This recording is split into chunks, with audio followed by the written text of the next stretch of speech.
तरह सप्ताह के सातों दिन के अलग अलग रंग बने हुए हैं, अलग अलग रंग पहनने का नियम है। वीरवार को पीला, शनिवार को काला, मंगलवार को लाल। उसी तरह नवरात्रि के 9 दिनों को भी अलग अलग रंग कलर पहनकर माता रानी को प्रसन्न किया जाता है। तो आइए फ्रेंड्स, हम जानते हैं कि नवरात्रि के 9 दिनों में हमें कौन कौन से रंग किस दिन पहनने हैं और कौन सी माता की पूजा करनी है।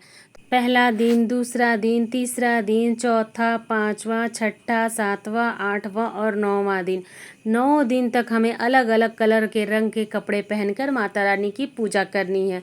सूट पहने या साड़ी पहने, ये टोटल आपकी इच्छा है। आज की व्यस्तता भरी ज़िंदगी में ऐसा नहीं है कि केवल साड़ी पहनकर ही पूजा करनी है। आप इन सब रंग के सूट भी ले सकते हैं। तैयारी आप पहले ही कर लीजिए। तो आइए फ्रेंड्स, हम जानते हैं कि हमें कौन कौन से दिन कौन से रंग के कपड़े पहनने होते हैं। सूट या साड़ी, यह टोटल आपकी इच्छा है, आप तैयारी कर लीजिए। तो पहले दिन हमें माँ शैलपुत्री की पूजा करनी है और इस दिन पीले रंग का वस्त्र पहनना है। तो पीले रंग का वस्त्र पहनकर पहले नवरात्रि को आप माँ शैलपुत्री की पूजा कीजिए और माता को प्रसन्न कीजिए।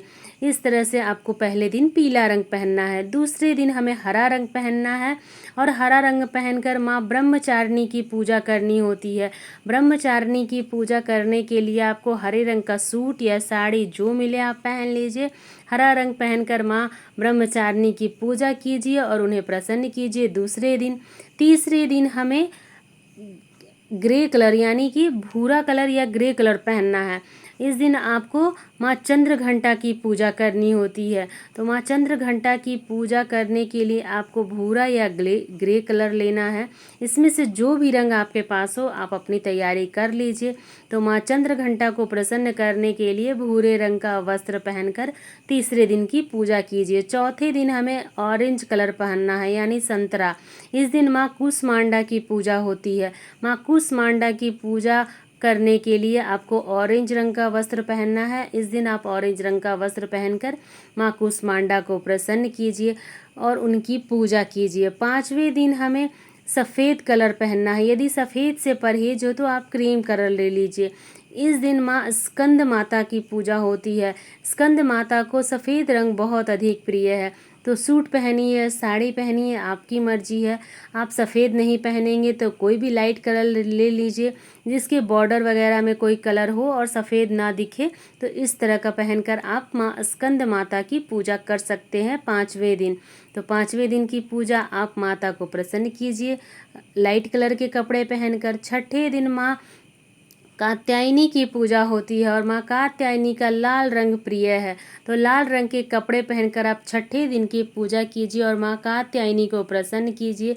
इस दिन लाल रंग का वस्त्र पहना जाता है और लाल रंग के वस्त्र पहनकर माँ कात्यायनी की पूजा की जाती है। फ्रेंड्स, 7वें दिन नीला रंग पहना जाता है जो कि माँ कालरात्रि का होता है।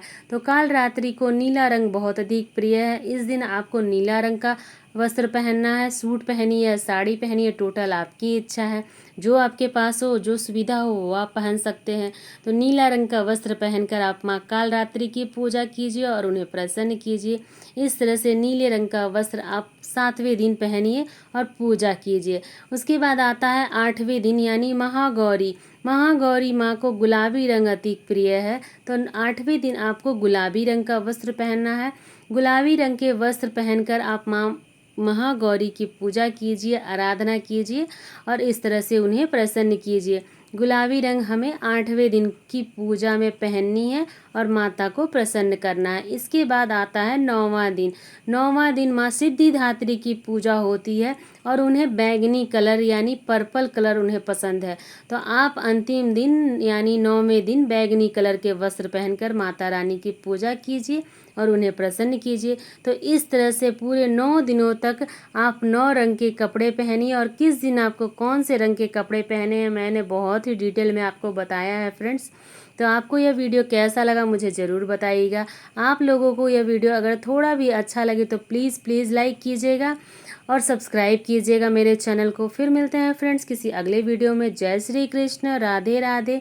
प्रेम से बोलिए जय माता दी फ्रेंड्स।